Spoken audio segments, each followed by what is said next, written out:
Na atong pabalik-balik nga gina-encourage no nga sa matag sitwasyon sa atong kinabuhi na agyoy tumong or na agyoy purpose nga no nga nakasinati ta or nasugatan nato na nga specific nga panghitabo sa atong kinabuhi na agyod sa ato kung unsaon nato pagsabot or pagdala or pag-absorb sa usa ka sitwasyon sa iyang kahimtang Ati Will nag-agi siya og kamalisuron syempre naagyod ang mga pag-antos apan wala siya nagpadala wala siya ingon pa nasiraan ng loob instead gamit niya nga inspirasyon para maoy mo drive or mas mag-encourage sa iya nga mas maningkamot pa luyo sa kawaladon luyo sa kalisod sa kinabuhi luyo sa kamutuoran nga unsahay makaisip ta nga unfair ang kinabuhi nagpadayon gihapon siya sa pagpaningkamot and willing nga mukat-on sa mga butang-butang bisan pa man og wala kay ingon pa na human or wala kay nakabot nga grado dili na maoy ingon basihan para i-define na nato no ang atong kaugmaon or ato nang hukman ang atong kaugmaon naagyod sa ato ang diskarte og inisyatibo unsaon nato pagdala og kung unsa man ang atong nakat-unan sa usa ka sitwasyon kinahanglan nga gamito natong instrumento para mas mulambo pa dili lang para sa karon kundi para sa ugma so medyo ah gikilig gikilig lang ko gamay sayang story pero baya na inspired ka Ati Will no nga Yes, tinuod yun. Ay, maka-inspired. oo yun, Ate dili Jean. lang sa kawaladon na kinahanglan nga magkuan ta no mag-ingon pa nga mahugot ta og mga sentimiento kay parte man gyud sa atong pagkinabuhi sa kalibutan nga unsahay makahuna-huna ta nga unfair gyud nganong naay uban nganong naay gipakataho nga naana nagpalibot na tanan panginahanglanon pinansyal unsa dinha pero naay pero gyud na mga ka-feelings no so kinahanglan nga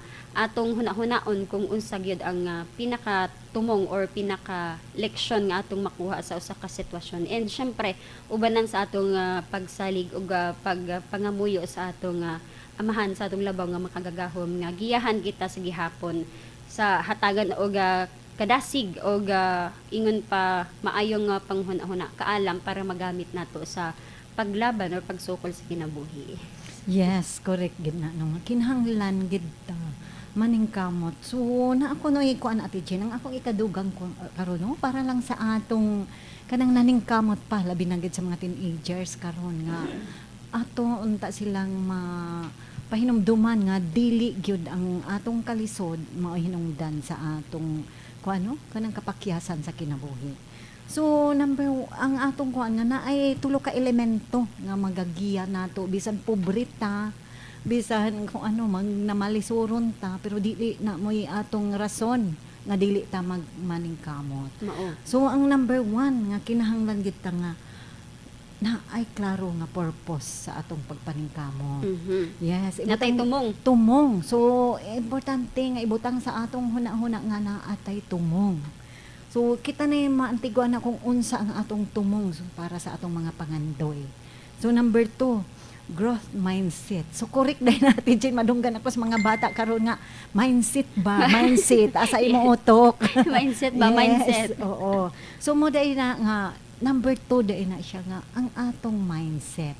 So na imo ginang i-plaster.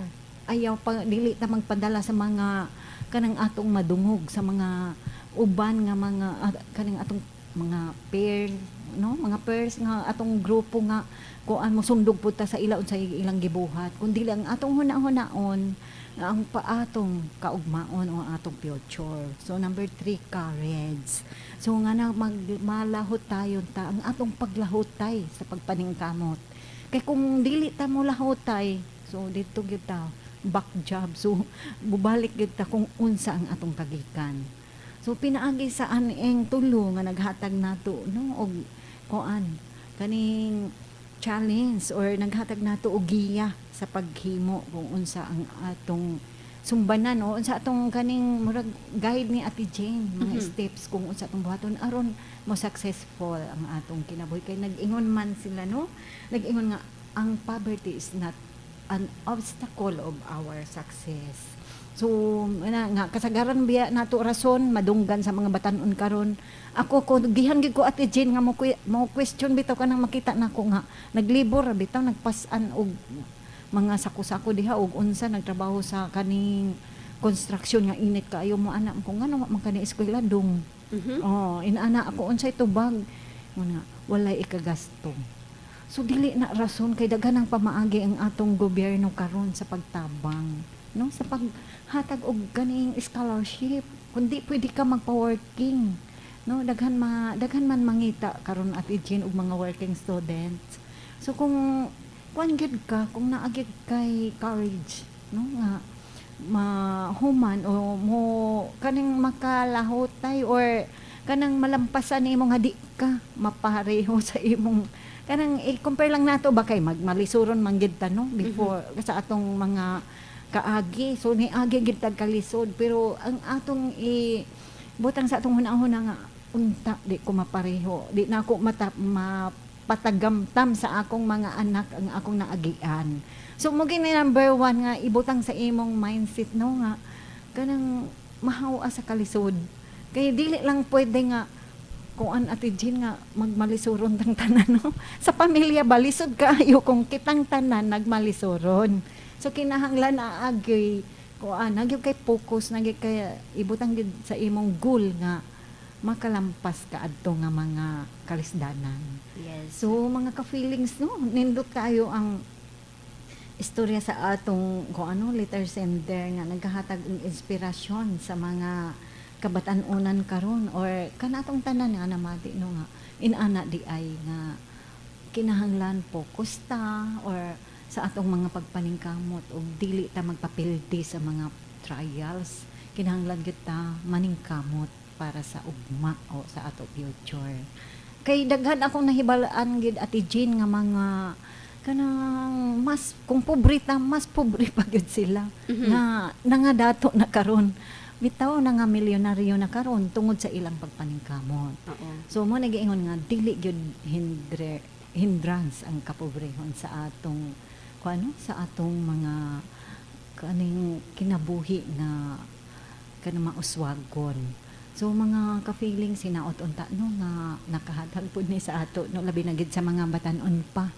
Kay gawa sa ato Ate Jean murag kaning sa ako nga side murag kuan na no chance o pasawop na so Wala pa thrill. medyo kanang kontento na kay Ayun. kuan man kuno happiness man kuno is the most important to than success so kung nanakaan nga edad so paningkamot na lang nato nga magmalipayon ta kay medyo ato namang na-acquire o ato namang na-achieve ang atong mga kuan no accomplishment nanay tay accomplishment ug na-achieve nato ang atong success so diha na ta mga maningkamot na ta nga mahappy na ta ani nga mga idara gawa sa imo Ate Jean pwede pa ka napakay time mo kuano maningkamot pwede pa ka ma-start kay kuan pa kayo ang imong edad murag napaka sa medal so time pa dako pa kayo ang chance nga mamilyonarya ka Ate Jean so no pinaagi sa mga pagpaningkamot.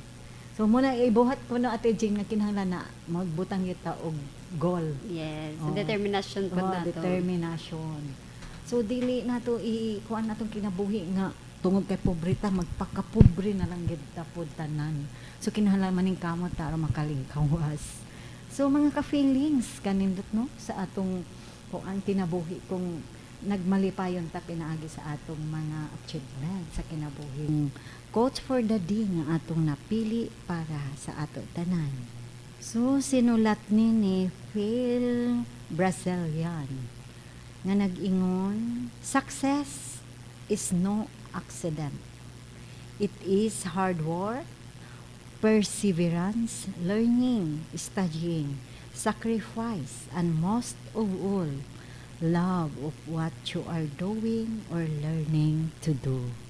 So, mo ni no ang akong napili para sa ato tanan labi na gid sa mga kabatan-unan karon nga namati. So Ate Jane gamay pagpahalapad sa atong quotes for the day. Yes, Ate Will. So na ano no nakakuan na din ha. Ingon pa naka-summarize or naka-sum up or na usa-usa na din ha kung unsa gyud ang matawag nimo unsa ang angay nga matawag nga kalambuan or success or kanang imong unsa na sa Bisaya success imong kalampusan dili lang na siya ingon pa nga instant or aksidente lang na. So sama sa atong letter sender no, naguna siya sa iyang mga pagpaningkamot, hard work, perseverance o kanang iyang mga nakatunan. Dili lang iya kundi natong tanan no. Kung gusto ta nga magmalampuson kinahanglan na mag-uban na nga mga mga kadasig or mga ideya para makabot nato og syempre bisan pa man og na atong nakatunan na atong padayon nga pagtuon or pagsabot sa mga butang-butang na ang atong sakripisyo ang atong pagpaningkamot kung wala pud tay gugma sa atong gibuhat no sa atong napili nga kuan dili gihapon ta mamahimong matawag nga fully or 100% successful. So kinahanglan kung unsa man ang atong gipaningkamutan, atong ihatag atong nga kasing-kasing diha nga butang para mas gaan ang pagbuhat, mas gaan ang pagpaningkamot, mas gaan ang sakripisyo nga atong pagabuhaton or atong ihatag ibuhos didto sa mao nga butang. Alright, no? Pagkanindot atid sa explanation ni Ate Jane, kung nga doon na yung bati karon Ate Jane, labi na mga batanon, so ihatagan nila ni kabugato, no? O ma-inspired sila sa mga quotes na to nga gihatag kanila karon ni kahaponon. So karon mo proceed na ta, no? Mo go na sa atong Bible verse for the day. So, gikan sa Luke 5:31, nag-ingon. And Jesus answering said unto them, They that are whole need not a physician, but they that are sick. So, mo ni ang atong sa akong gamay lang nga nasabtan Ate Jane og mga ka-feelings nga mao ni ang verse nga nag-ingon nga ni anhi si Jesus Christ dili sa mga matarong kundi sa tanang makasasala aron sila no maghinulsol sa ilang mga sala og mahatagan sila sa grasya sa kinabuhing dayon. Kaya ang gusto sa atong Ginoo nga kitang tanan maluwas dili kay ang mga matarong lang. So mo believe ka Ate Jane nga ang kanang tanan nga mga binuhat matarong man o dautan diri sa kalibutan kung last breath daw kadtong sa last breath sa usa ka tawo bisan dautan siya basta mga kapangayo siya og pasaylo sa Ginoo kini maluwas.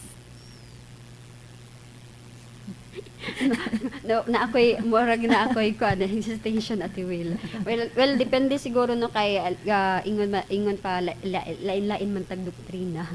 Yes.